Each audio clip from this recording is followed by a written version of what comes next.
Sofia Chipko was born on April 20th, 1920, in western Ukraine, which at the time was occupied by Poland. Her father was named Miktifor, and her mother was named Rosalia Orina. Miktifor, her father, served in World War I as a pilot, and Rosalia, who was a bit wealthier than Miktifor when they married, was taken back by how handsome and cavalier-looking he was when they first met. Looking like an old Cossack, she said. Rosalia's mother passed away when she was 5 or 6 years old, and her father remarried. He had a son with Rosalia's stepmother, and she convinced him to leave all of his inheritance to this son. When she was a bit older, her mother's side of the family tried to take them to the authorities, to court, to have this nullified, but there was nothing they could do. They had a saying, if you push the fountain pen, you can't pull it out with an ox. However, many in the community stood up for Rosalia, Sofia's mother. They said the father could not do this to his daughter and her family, and enough of a noise was made that they returned 3/4 of her things, and her aunts continued to help raise her. Miktifor was a handsome and cavalier man. When Rosalia was pregnant, she went to visit her sister just before Easter, since there was a little time in the summer. While there, Sophia was born. At the time, in the Catholic faith, you'd have to cross borders only after being baptized. So she was baptized there, and only then could she go home to Sokal, a few weeks after her birth. It was a simple farming community of about 12,000 people. They had a Catholic church and farmers around, shops, rivers. They even had a man who used to ride to church through the forest on his giant pig. The Chipko family would eventually consist of 9 children, 3 boys and 6 girls. The boys' names were Yakin, Dimitar, Jakub, and the 6 girls were Katrin, Anna, Tekla, Maria, Sofia, and Eva. Sofia's family was relatively wealthy, having 1 servant or housekeeper inside the house. They usually had about 7 men working in the fields, with 2 horses each to take care of. The men would use those horses to plow the fields and do work around the farm. At the time there were no tractors, and the men often bonded with those horses. Sofia's father also built houses for those who worked for him on the land. Sofia loved horses, but once as a little girl her brother went to bathe a horse in the river. She begged him to get on. I want to, she pleaded, until he relented. He took her with him, putting her on top of the horse, near the water, so that if she fell, she wouldn't get hurt. He was preparing some things, and the horse bucked her off, sending her into the water. Around 1918 to 1920, the Soviets were involved in a civil war, the Red and the White Army. The partisans fighting had become brutal, and their attempts to overthrow the monarchy involved killing Tsarists wherever they were, whether on a farm or in an office. Rebels would look at your hands to see if they were smooth, clean, or dirty and rough from work. The smooth hands were a tell that you were a landowner and of the upper class, and you would be taken to the side and killed or sent to the gulags or concentration camps. There was a saying that they would kill you, your mother, your father, your son, and even your cook. People remembered a dangerous time when people would inform on one another, and partisans who fled to the woods when the communists came would come back in the evening to kill. One day some officers went to purchase some corn at a store, and when they spotted some Soviets, they tried to flee. They were too late, and instead of being taken prisoner, they were killed all in a bunch, despite having their hands up in surrender. Another man, a very rich landowner, close to a prince in those parts, Mr. Graf, he had 5 large farms of more than 1,000 acres each. Because his father was old and dying, they took him and shot him. They didn't take him to court, they just pointed him out. Oh, a capitalist. Kravasos. Bah! They would shoot him. The older father heard about what happened and nearly lost his mind. The newspaper would then write, "Our Soviet Union had 5 more farms, and the partisans would take from it and live there for free. When Sophia was in 3rd grade, there was still no official country in Ukraine, and where she lived in Sokal, they were under Polish rule. She had about 30 children in her school class, both wealthy and poor children together. They were taught in Polish, which was required. Sokal had many classes for children, and school was mandatory, and if you didn't attend, a policeman would come and ask where you were. If a child missed a week without notifying the school, the teacher was required to tell the police, who went out in search of answers. One time, when Sophia was little, her curiosity led her to the stables where one servant was feeding horses. They dropped a lot of food when they ate, so she went to pick some up for them. One of the large muscular horses leaned over and picked Sophia up by the dress, and she started to scream. Luckily, it let her go. She had no idea horses would bite, and from then on, she began to be a little bit more afraid of horses. At school, her teacher was a Ukrainian gentleman, but it was illegal to speak or teach in Ukrainian, so Sophia grew up speaking Polish in school. However, on occasion, under the guise that they were going to help their teacher clean and make food, 2 Ukrainian boys and 2 girls would stay after class for lessons in their native language. In this way, Sophia, or Zosia, the endearing term they would use to call her at home, in this way she learned Ukrainian. The teacher, of course, never made the kids clean up or cook food. He stayed and taught them to read and write Ukrainian. Nearly all of the children were officially Ukrainian, but only the 4 kids stayed to be taught, and in this way Sophia learned her language. She and her family were well educated. Her brothers and sisters took on various professions. One of her brothers was a professor. Another became an advocate or politician. Unfortunately, because of illness and war, her youngest sister, Sophia was the second youngest of 5 girls, her youngest sister never had the opportunity to attend school. When she was about 10, Sophia was in school, and that summer she came down with consumption. Few knew what it was, and she merely went about with it. Her eyes became bloodshot, and she coughed violently, even though it was summer. They kept a cloth wrapped around her head and neck, and when she finally saw the doctor, he recommended they go to another location, near some woods or hot springs. She was sent there the following school year, where she attended school and slowly recovered. Being that her family was wealthy enough, they could afford such luxuries as sending their daughter away for a year. Each summer, after school let out, the community celebrated a large holiday for St. Peter and St. Paul. Nearly 100 churches took part, and everyone went to the Catholic Church to pray. They sold things such as candies, presents, and everything was pleasant, like a carnival. A lot of couples would go meet there, and many rich people came. They would often come and leave their horses to be stabled in the Chipko household, her father usually giving them food and board, not taking any money in return. Sometimes Sophia's brothers would take the money, and the servants would prepare the horses and all the food.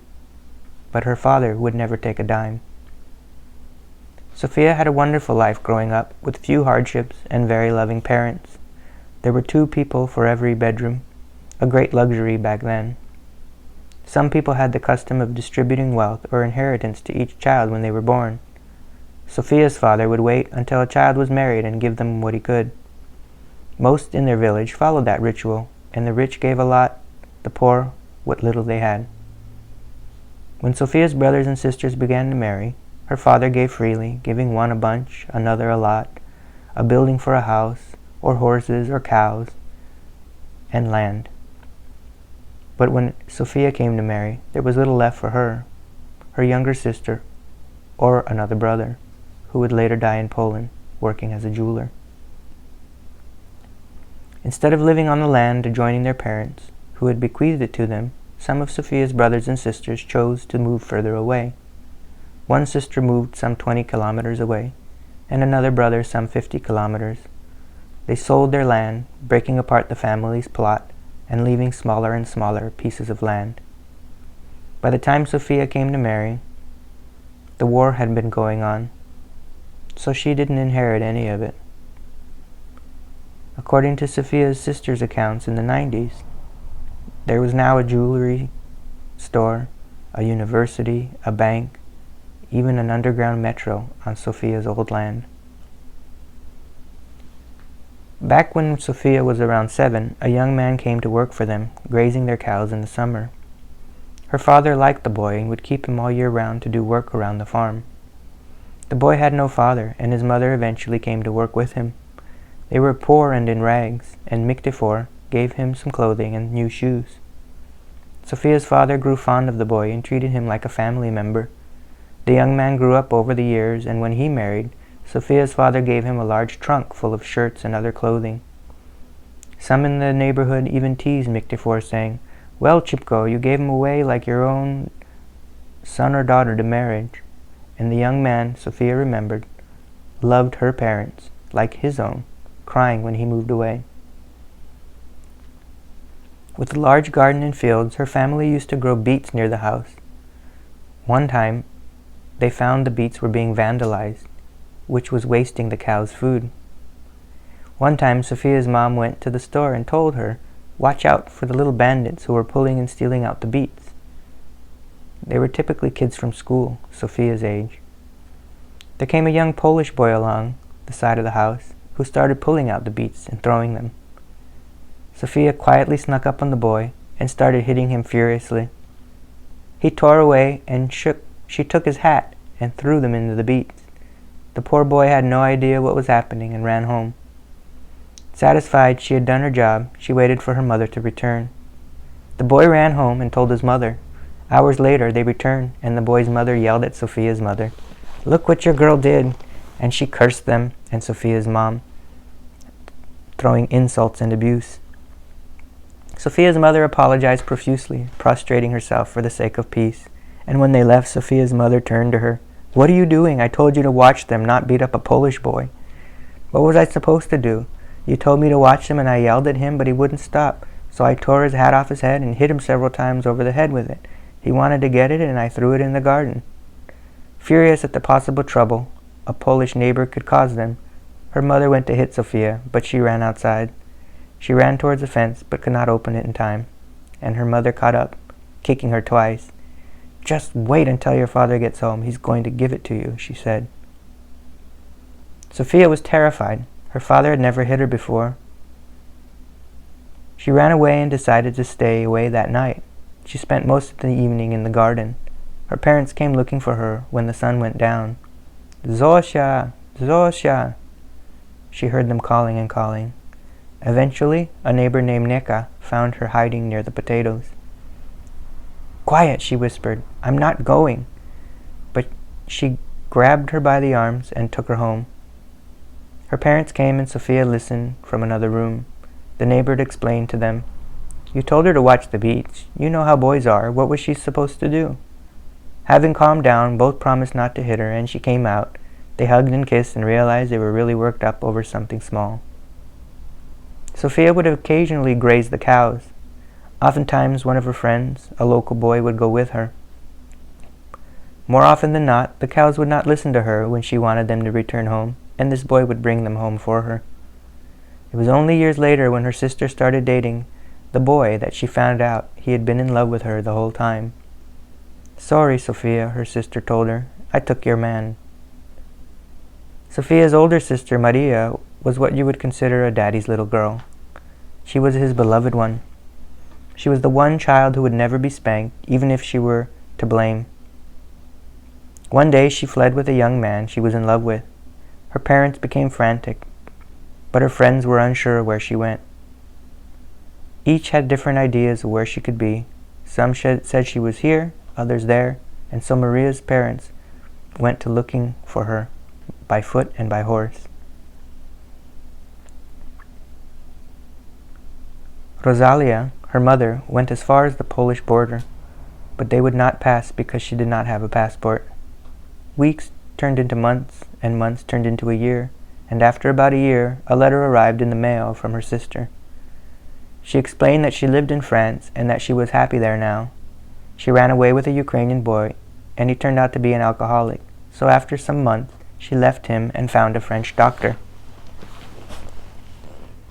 Maria wrote in a letter she had been lying for weeks in bed, extremely ill. She explained that it was difficult to get people to take care of her and that she needed help. Please send someone to care for me and I will return home in a year with my new husband.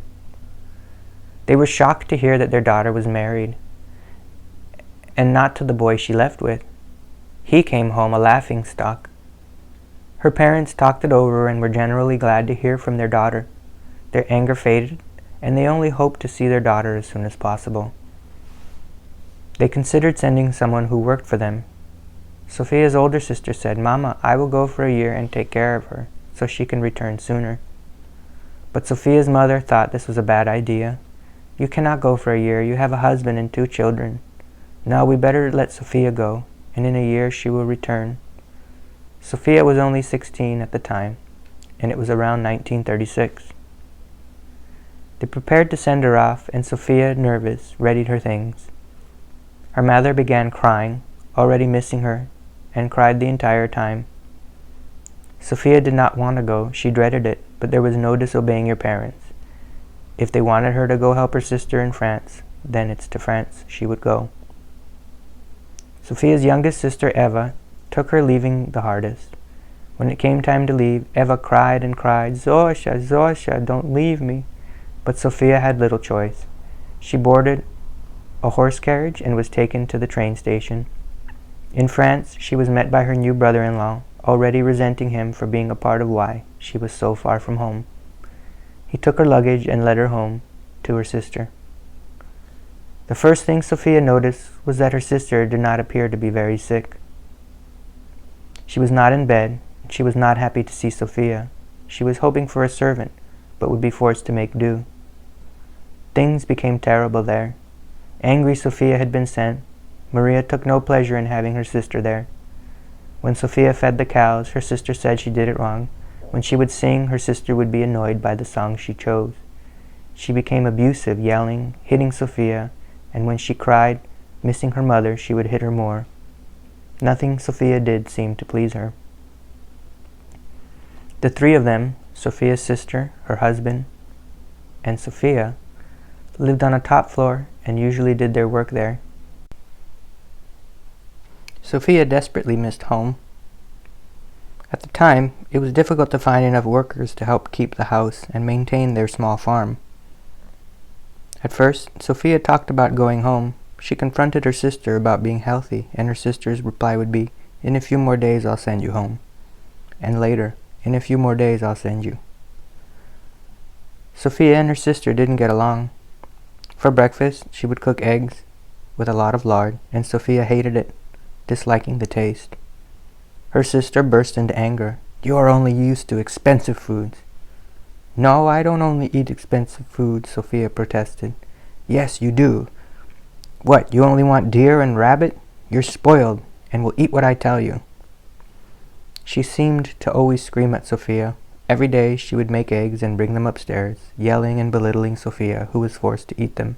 For lunch and dinner, she ate leftovers and scraps. Sophia felt like she was a farm pig, eating whatever was left over. One day Sophia was upstairs wringing out wheat, separating the chaff and grain, and shaking it. She thought her sister had left and started to sob. "Mama, Mama," she cried, "why did you send me here?" Sobbing, she was unexpectedly struck on the side of the head and started falling. She tumbled and rolled down each of the 21 steps. Enraged at her homesickness, Maria had punched Sophia in her ear and sent her flying down the stairs. Hearing the crash, Maria's husband ran to see what had happened. Sophia lay on the floor sobbing, unable to move. He ran up the stairs and began yelling, "Maria, what are you doing this for?" He usually fought with her about her treatment of her little sister. He couldn't imagine how someone could treat their own family this way. "What, is it because you like her?" the sister said. "Huh? You always defend her because you love her?" "You're mad," he exclaimed, ignoring her insinuations. "You don't do to people what you're doing. You don't even do to strangers what you're doing to your own sister." He went back down the stairs and tried to help Sophia. Eventually, Maria would come down too. This was Sophia's life in France, living with an angry, jealous, and vicious sister and her husband. What can I do? Sophia asked herself almost daily. In many ways, she thought to herself, she's no good, but she's my sister. A year passed and she accepted her new way of life. Her sister threatened and abused her, convincing her she would never be allowed to return. Sophia became more familiar with the language, French, and the locals, even falling for a man who knew Maria's husband. He came over to visit each Sunday. She thought he was handsome, a fine young person. Sophia began thinking to herself, well, I'm not going home. We may as well get together. Michael Bada owned a big butcher shop and had been doing this most of his life. He had a business and would like to care for Sophia. Most of all, it would get her away from her sister's home. She began seeing him and eventually fell in love, marrying him. In 1939, Germany and Russia formed a pact before Germany invaded Poland. Poland and Ukraine were divided up between the countries. World War II began, and Western Ukraine and Sokal were caught up between both sides. Later that year, Sophia received word that her parents had been removed from their land and were going to be sent to Siberia. The Russians went about killing or sending landowners to pogroms and camps as they continued collectivization of land for the Soviet Union. Land no longer belonged to families or individuals, but to the state. Eventually, Sophia learned that those in her town who had worked for their parents had vouched for them, writing a letter on their behalf to the government, saying they were good people. They hadn't exploited others. They had treated their workers well. As a result, they were released on the condition they signed paperwork to give up all their land and never return, which they did. They agreed and left to the neighboring city of Lvov, some 50 miles away. Of course, in 1939, Germany and Russia formed a pact before Germany invaded Poland.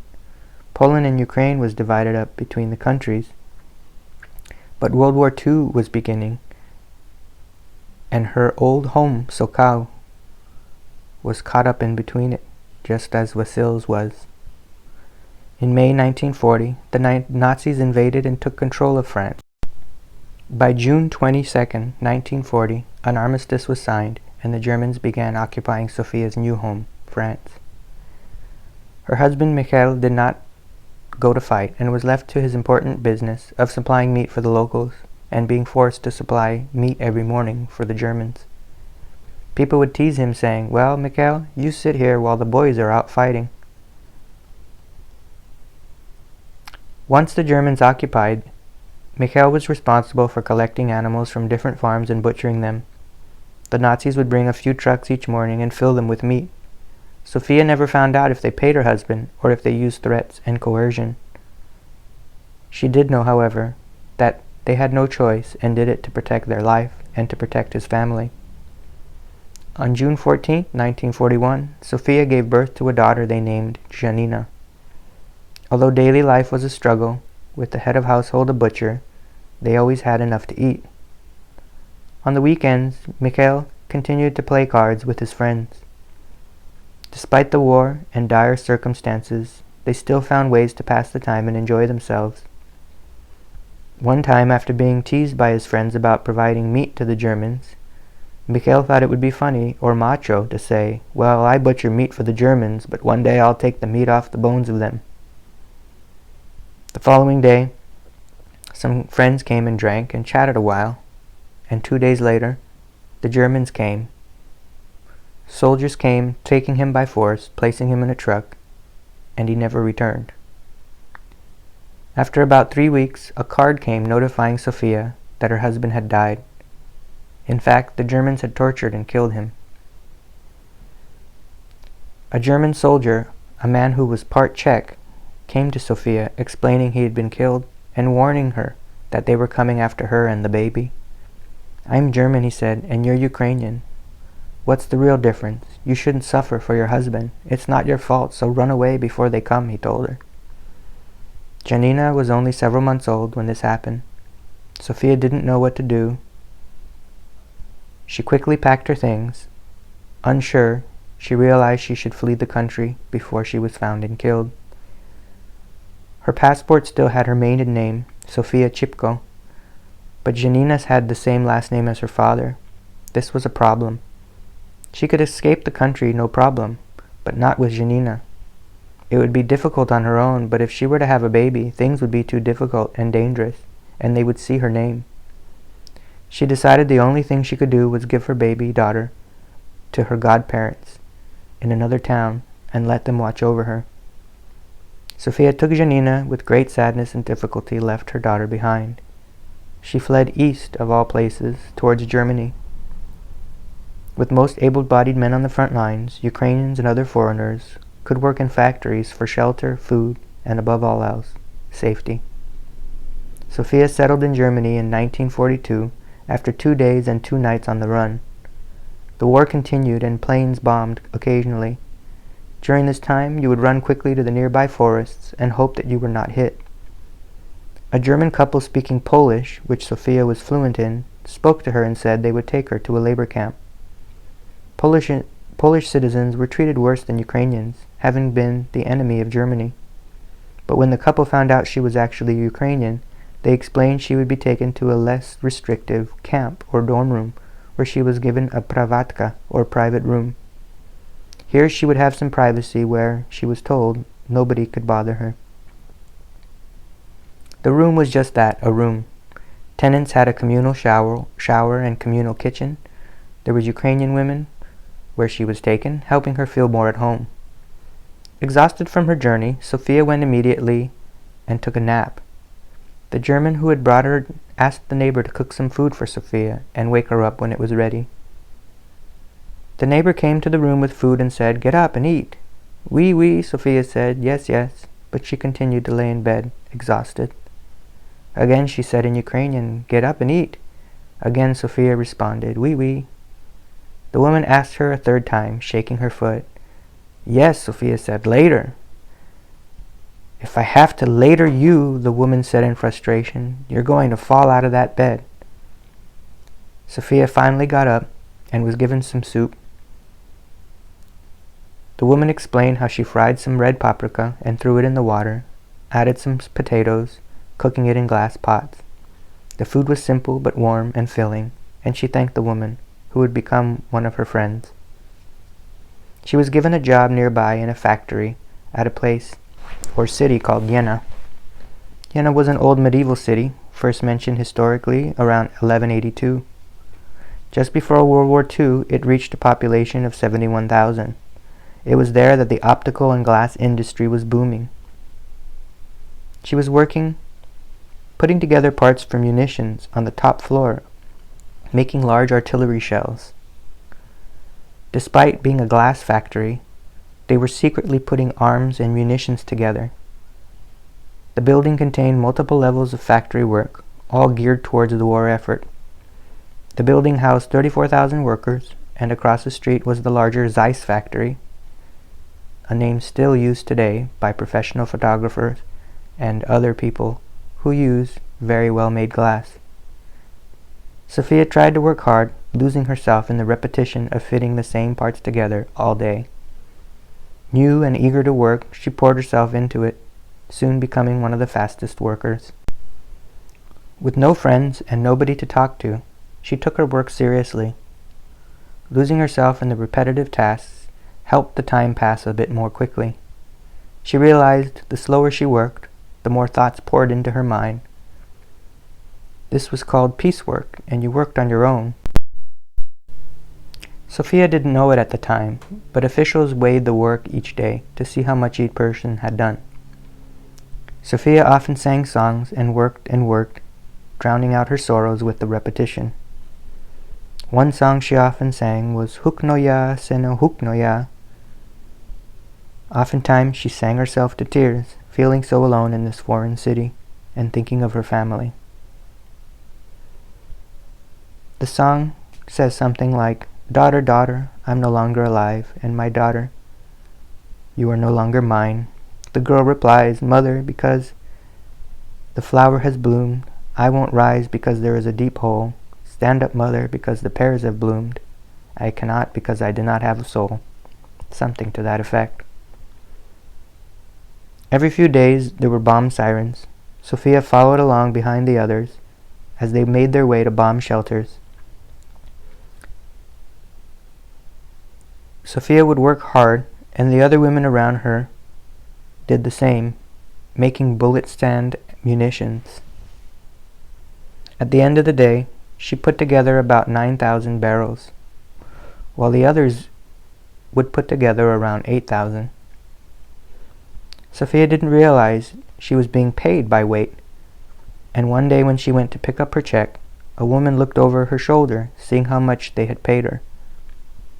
And the woman burst out in rage. "You loser Polka," she said in German. "Why did you come here? To eat bread and get fat? I told you not to work so fast." Apparently the other girls had mentioned over and over not to work as fast. They didn't want the precedent of how many pieces of munitions you could actually put together in a day. They didn't want Sophia making them look bad. "I work normally," Sophia replied. The woman made a fist and lunged at Sophia, but she moved quickly out of the way. The woman regained her composure and lunged again, grabbing at the breast of Sophia's dress. When she did so, Sophia punched her with a fist, knocking her down.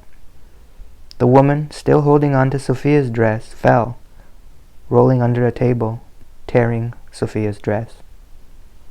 There were men standing behind a glass wall making barrels for guns. They had stopped and watched the whole thing and told the boss. The boss came and asked Sophia what had happened, and she explained that the woman had belittled her and hit her. They let both girls go home that day, but the following day an officer came to write up the woman. Because the boss and the other workers had seen, the woman was forced to sew Sophia's dress. However, Sophia refused, saying she would do it herself, and the woman was taken after work each day to jail, where she served a few weeks as a sentence. Their foreman, a German, was pretty good to Ukrainians. Even though other Ukrainian women didn't work as fast, however, most chatted with their neighbors when they worked, gesturing with their hands or taking small breaks, not noticing small imperfections in the parts that they made. But Sophia, sad and feeling alone, didn't socialize and was focused 100% on her work. Oftentimes, as she worked, the foreman would walk by and watch her and the others. The Polish people were treated a lot worse than the Ukrainians by the Germans. Germany hoped Ukraine would support them, having been under the rule of Poland various times throughout history and being treated terribly by the Russians or the Soviets. Homesickness and loneliness eventually overcame Sophia. Her friend, the same woman she met when she moved into these rooms, came to Sophia one day and told her to be ready around 2 o'clock. Mr. Krywyn was coming with his sons. The two ladies freshened up, putting on their nicest clothes. Upon meeting and talking to the 3 boys, she came to one conclusion. They were all smart Alecs. Eventually, Sophia met their mother, Rosalia, but they called her Mama Krywyn. One day, Mama Krywyn came to Sophia's room and they chatted a bit in Ukrainian. Mama Krywyn shared her address and encouraged Sophia to come visit. She had 3 daughters and some boys, and they had a lot in common, both having been raised in western Ukraine near Lvov. When Sophia went to the Krywyn house for the first time, it was to have dinner. The dinner included some food that was harder to get, but Mama Krywyn's perfect German helped her to get it. She even had some cake, which she gave Sophia to take home for breakfast the following day. The family chatted for several hours over dinner, and then tea. Sophia enjoyed their company and took a liking to one of the older brothers, who she thought was handsome. As the night wore on, it grew dark outside. Sophia began to worry about getting home safely. She was talking with one of the younger brothers, Wasyl, not the one she liked. It was the first time she had met him and eventually, politely, let him know she should leave. He escorted her down the stairs and even across the street, some 50 meters away. After crossing the street, Wasyl went on and on talking, telling stories.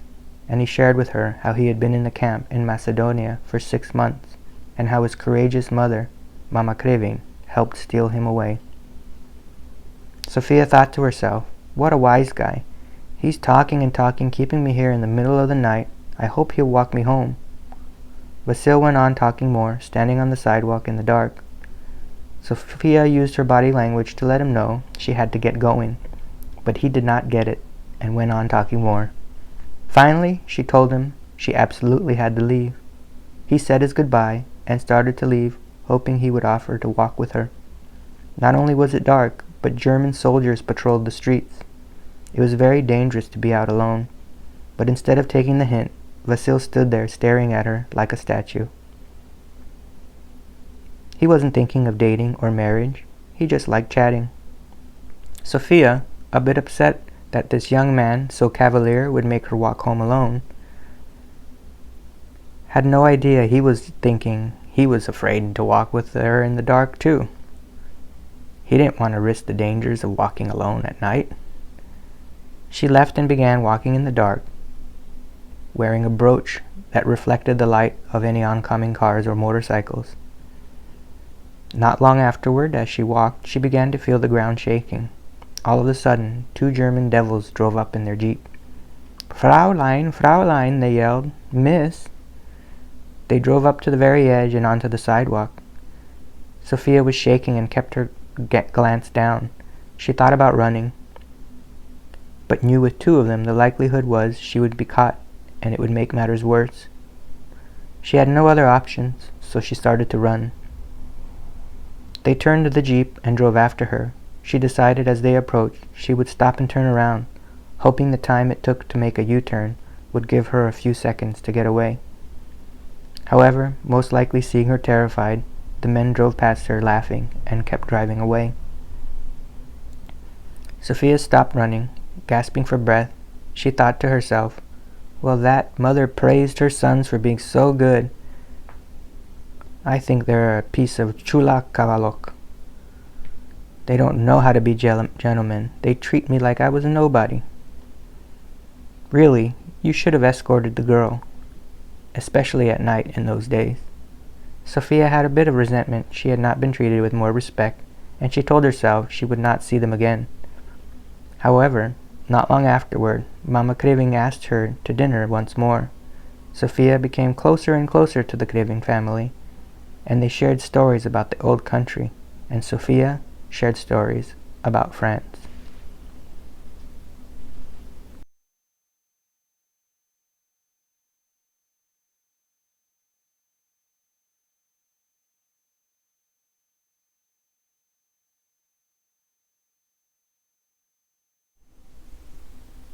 Weeks passed, and a female German official knocked on Sophia's door.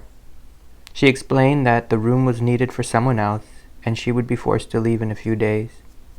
Sophia begged them to stay, but to no avail. She told Mama Krywyn, hoping she could use her connections to help her out. Mama Krywyn went to the officials and begged them to let her stay. They refused and told her she would be moved to another part of the city. Mama Krywyn went and spoke to other people and eventually convinced them to allow Sophia to move into the same hotel-like place where Mama Krywyn lived with her family and boys. Sophia would live upstairs and the Krywyn family below them. Around this time, Sophia began dating a student who said they would marry when he finished school. Then he said they would move into an apartment with his brother. His name was Kostekal, but his real name was Oleshuk. Working all week, Sophia and him would see each other on Sundays. Kostek occasionally would take Sophia to the cinema. At this time, Sophia was not really thinking about the Krywyn boy. Unbeknownst to her, one of them fancied her. Michan was very good-looking and dressed impeccably. He would wait for Sophia to come outside and ask her to the cinema for a walk. She would walk with him, though he was good-looking. Things didn't go further than that. One day, Michan waited around for Sophia, wanting to chat with her. Kostekal came by to pick her up, and he became furious when he saw this. He started yelling, calling her names, and the two tried to leave without making more of a scene. A bit later, Mama Krywyn came to Sofia, and they spoke. Mama Krywyn tried to convince her that her younger son, Wasyl, was a really good choice for dating. Wasyl, he's a different story. You'll have a good strong life with him, she said. Wasyl is a good son, and you'll live with him, and he'll cherish you. Don't go with anybody else. Although Sofia didn't act on it immediately, she took these words to heart. A bit afterward, Kostik came to pick her up to the cinema again. When she opened the door, she realized his skin was orange. He had recently finished school as a coroner and had very little money and food to eat. "Why are you orange?" she asked. "My brother cooked some carrots and I had nothing else to eat the last few days." Usually you could get carrots and cabbage pretty easily, unlike other foods. So you'd take a pot and boil them, eating it as a full meal. Sofia felt a little bit annoyed at going to the cinema with an orange person. On their way to the movie, he began telling her about his job. Yesterday, he explained, he had to cut someone open and remove their intestines.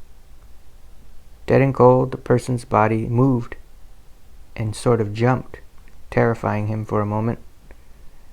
He had to cut them, take their guts, pull them out, cut other things. You know what this is and what that's called.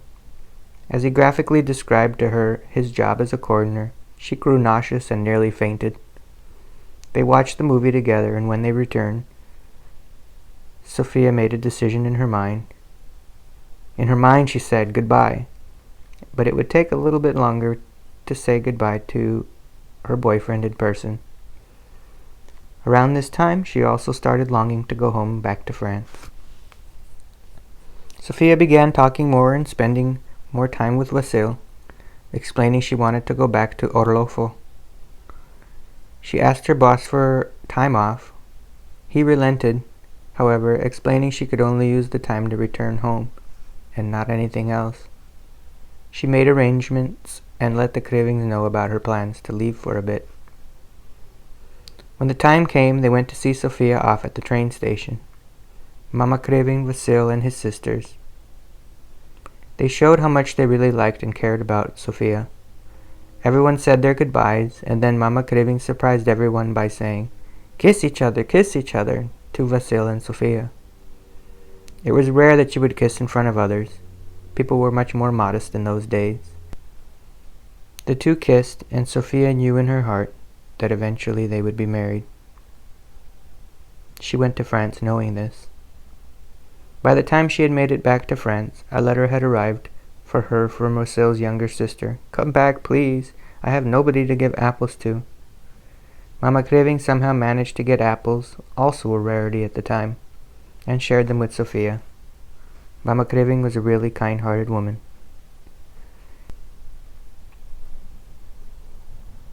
She found her daughter, and Janina's godmother told Sofia that nobody seemed to be searching for her any longer. The soldiers no longer cared. Few knew that she had left. She gave Sofia some francs, and Sofia bought 2 rings with the money, preparing herself for marriage. When she returned to Germany, she and Wasyl were married with the rings she purchased. Mama Krywyn, with fluent German, was able to obtain the correct paperwork, a marriage license signed by Hitler, who they half-jokingly, half-angrily called Uncle Hitler. Few others were allowed to get married aside from soldiers and those in the army.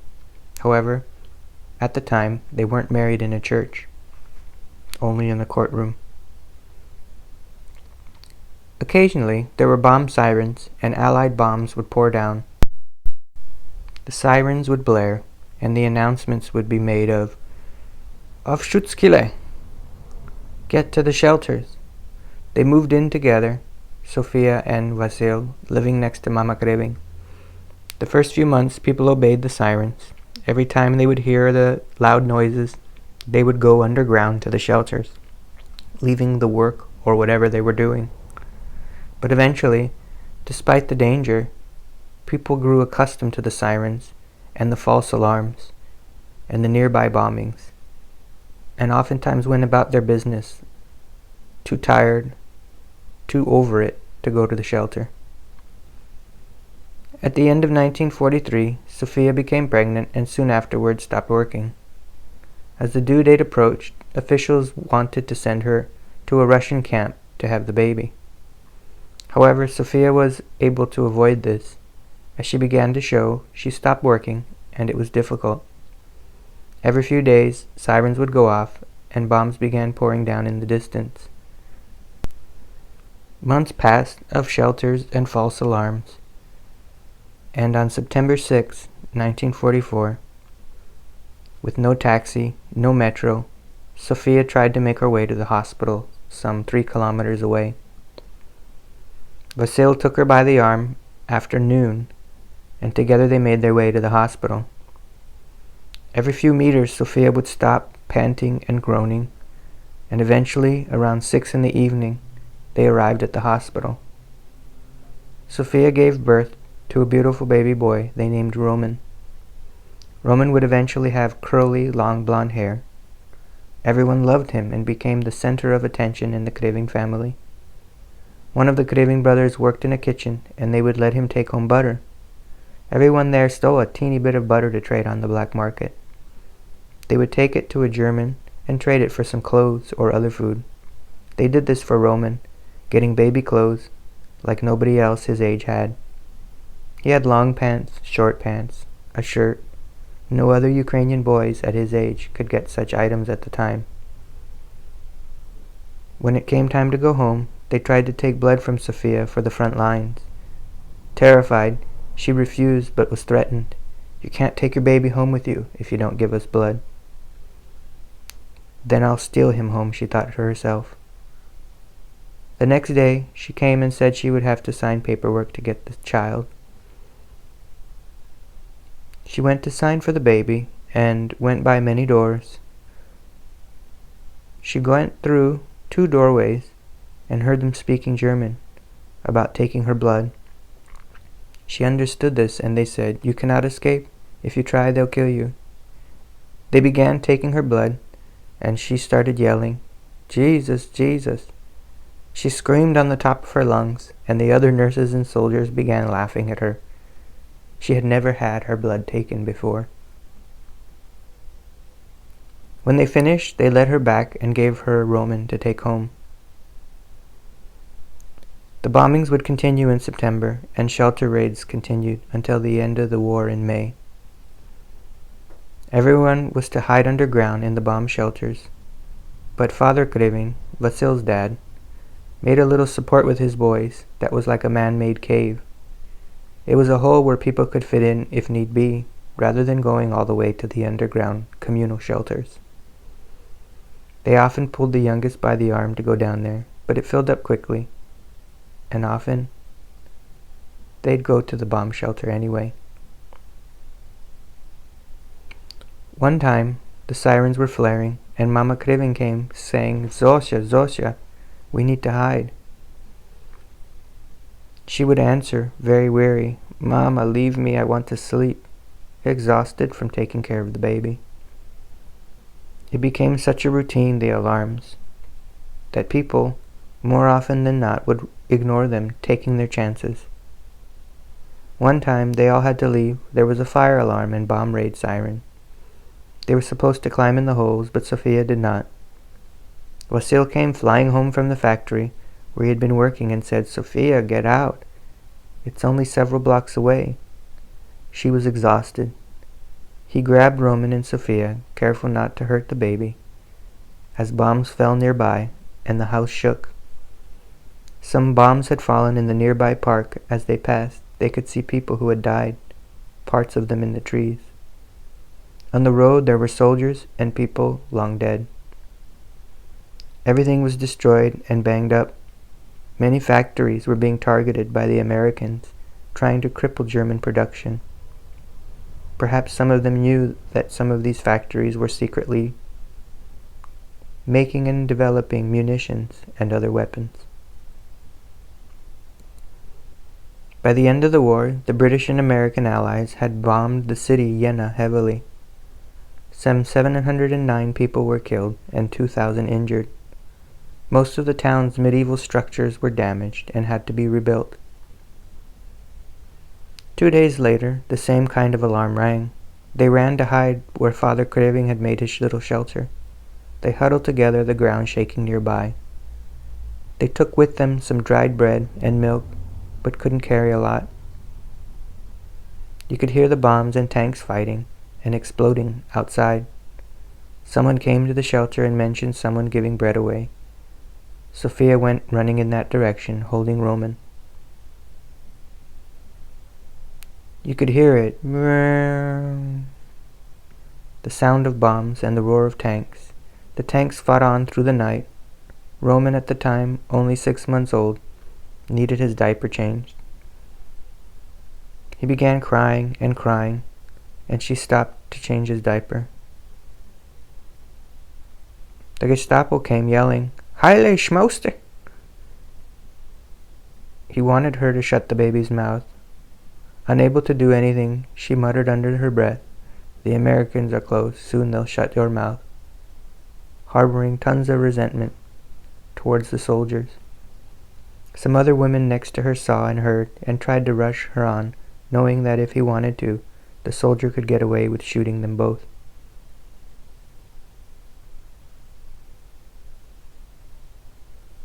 The soldier, unfortunately, did hear her, though. He was a Ukrainian from the Carpathian Mountains. He understood what she muttered. Surprisingly, he left her alone, and she would see this same man a few months later, after the war, when he was working in an office, hiding from the Americans. He came to ask for help. Things became more and more intense as the end of the war approached. They saw or heard accounts of treacherous things. They threw phosphorous bombs, about a foot long, in the street, and when they landed, you just couldn't get away. They would explode and cause more explosion, and soon the entire street would burn, like hell. And you couldn't imagine what they did to people. They would take children by the feet and just throw them against the wall and kill them. They did many atrocious things that have been reported, to the Jewish people especially. One time they hired young men and paid them to kill people. There were some 30,000, and those young people fell upon them, breaking their legs and arms. They dug large pits and threw them in there. This is what Wasyl had heard and seen. They stood with machine gun and fired across back and forth at them. These scars and these terrible incidents would stay with the family for the rest of their lives, only they would have little ability to really talk about them. At some point, Sophia was given some assistance getting some food. She went to go see Dr. Kostik, the man she had once dated. He filled out a card for her and an application. Then, to make it official, he did something creative. He took a coin, a German coin, and rubbed it off onto the application to make it look like a seal or the official markings. It made the markings, and with that paper, Sophia went to the food manager and was able to get food for her and the baby. The paperwork specified that it was for Germans, not for immigrants. And yet, they were able to get away with it, getting a tiny bit of rare meat that immigrants could not. They had to pay with tickets, but without the paperwork, they couldn't get into the market and get the items at all. Near the end of the war, the streets were perpetually busy. People walked, often carrying items this way and that. Germans fled daily, sensing the end of the war and fearing treatment from the Americans, mostly Russians. Horse carriages were still used, often pulling family possessions around. People pulled carts, wagons, and wheelbarrows with their belongings. Bicycles were sparsely ridden, and automobiles were rare. Most of the vehicles on the road were military vehicles, jeeps, tanks, and motorcycles. Buildings were being devastated from the bombings and air raids. Rubble filled the streets in some areas, and some buildings crumbled. During the last year of the war, many German citizens fled, fearing the aftermath of the Allies, and fearing the Soviets, who were known to rape, beat, and pillage those they came in contact with. Many took whatever they could fit and fled towards Austrian-favored countries. Germany signed an unconditional surrender on May 8, 1945. Germany was to be split between the Communist Russians on the east and the Americans on the west, but there was still fighting going on for weeks after then. Already, next door to where they work, in the largest glass factory, the Zeiss company, they had considered themselves very fortunate that the bombs had landed at the Zeiss factory, not their own, the Schott factory, immediately next door.